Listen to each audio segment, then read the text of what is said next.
त्याच्यामुळं शरद पवारांना संजय राऊतनं जे म्हणलाय संविधान बदला संविधान बदला, याच्यावर काय उत्तर आहे हे विचारलं पाहिजे.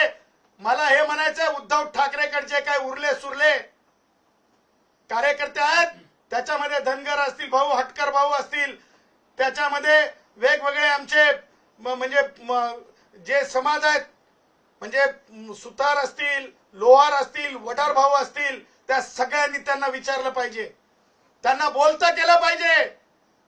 कारण हे गुमरांगीन नाही, हे फसवा फसवी आहे. मराठा भावांची फसवा फसवी आहे. यांना माहिती आरक्षण देता येत नाही, यांना माहिती आरक्षण देता येत नाही, पण मराठा भावांची फसवा फसवी आहे. त्याचबरोबर ओबीसी भावांची सुद्धा फसवा फसवी आहे. हे फसवा फसवीचा खेळ खेळत आहेत, हे फसवा फसवीचा खेळ खेळत आहेत. आणि म्हणून मला तुम्हाला पुढे जाऊन हे सांगायचं आहे की एसटीतील कष्टकरी जेवढे आमच्या आझाद मैदानात होते त्याच्यापेक्षाही कमी लोक आता शिल्लक राहिले. त्याच्यामुळे मला असं वाटतंय की जरंगेच्या माजोरीपणाच्या भाषेला कायद्यासमोर जरंगेला मोठं समजू नये. जरंगेला जर आज 6 वाजेपर्यंत जरंगे ऐकला नाही, चुकीची प्रथा पडेल. रूल्स कॉन्टम्प्लेट झाल्याच्या नंतर, रूल्स अंमलात आल्याच्या नंतर आंदोलनांच्या बाबतीतले पहिल्याच आंदोलनात जर रूल तुटणार असतील तर ही शृंखला पुढे चालेल. कायद्याचं राज्य आहे. मुख्यमंत्री उपमुख्यमंत्री काय म्हणतात यापेक्षा कायदा काय म्हणतो या आधारे वरिष्ठ पोलीस निरीक्षक आझाद मैदाननी 6 वाजल्याच्या नंतर आता लाडवे जरंगेचे बंद करा, गोंजारने जरंगेला बंद करा, उचला आणि जरंगेला अटक करून माननीय magistrate first class Azad Maidan यांच्या समोर उभा करा.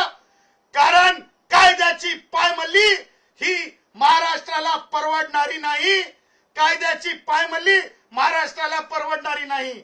आपण बघितलं असेल, जाणून बुजून काही लोक रस्ता रोको करून पोलिसांची उज्जत घालत आहेत. त्यांना माहिती आहे की आता लोकांनी पाठ फिरवलेली आहे. लढाके असतात ना, लढाके जसे त्या जाकीर नाईकचे असतात त्या टाईपचे काही माझे मराठा भाऊ कार्यकर्ते नाही आहेत. हे पॉलिटिकल लढाके आहेत. हे पॉलिटिकल लढाके पोलिसांची उज्जत घालतात, गाड्यावर बसतात आणि पोलिसांमध्ये आक्रमकता आणावी, पोलिसांना एक ऍक्शन मोड मध्ये यावं आणि त्याच्यातून काहीतरी अग्रेशन व्हावं. मुंबईतल्या सामान्य माणसाला त्रास होऊ नये म्हणून प्रतिबंधात्मक कारवाई करत असताना काहीतरी अघटित घडवावं, महाराष्ट्र पेटवावं आणि नंतर जरंग्यानं विक्टिम कार्ड खेळावं, नंतर जरंग्याच्या नावाचं विक्टिम कार्ड खेळावं, नंतर जरंग्याच्या नावाचं विक्टिम कार्ड खेळावं. असं हे सगळं जे आहे हे एकूण शोषण करण्यासाठीच आरक्षण मागणं आहे.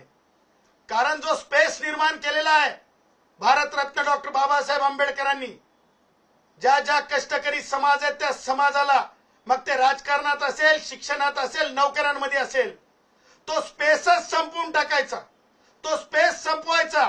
ओबीसी उद्याच्या स्थानिक स्वराज्य संस्थेच्या निवडणुकीत शिल्लकच राहायला नाही पाहिजे. कुडमुड्या जोशी ब्राह्मण जो भटकंती करतो तो सुद्धा शिल्लकच राहायला नाही पाहिजे.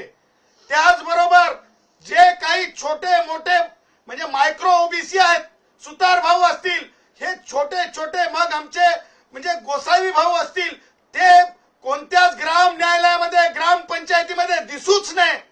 हे अशा प्रकारचं सगळं कुबाण चालवलेलं आहे. न्यायमूर्ती संदीप शिंदेना बोलताना जरंगे म्हणाला, तुम्ही एवढे महिने काय शिकलात?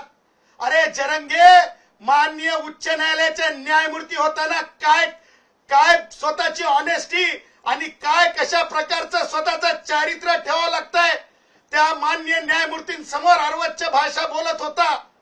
आणि ते न्यायमूर्ती मात्र मला हताश झालेले दिसले. ते मान हलवत होते. हा म्हणत होता की गॅझेटेड डिक्लेअर करा, कुणबी मराठा एक करा, हा जरंग्या म्हणत होता.